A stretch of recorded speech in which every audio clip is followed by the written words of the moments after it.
হে আল্লাহ, একমাত্র আপনার কাছেই আমি আমার দুর্বলতার কথা জানাচ্ছি এবং একমাত্র আপনার কাছেই আমি আমার অভাবের কথা জানাচ্ছি এবং মানুষের নিকট আমার অসম্মানের কথা একমাত্র আপনাকেই বলছি।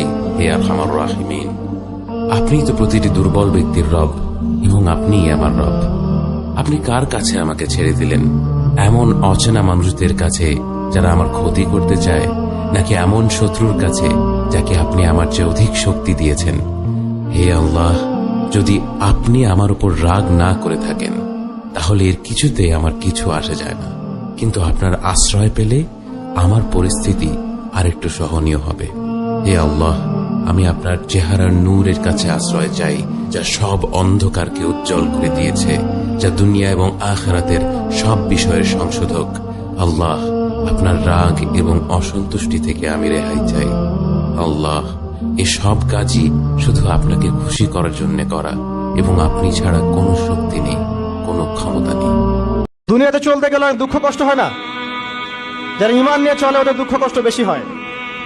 আল্লাহ বলছেন, টেনশন করো না, কষ্ট পেও না, তোমার রব তোমাকে ছেড়ে দেননি। বলে সাউফা ইউতিকা রাব্বুকা ফাতারদা, তোমার রব তোমাকে শীঘ্রই দান করবেন।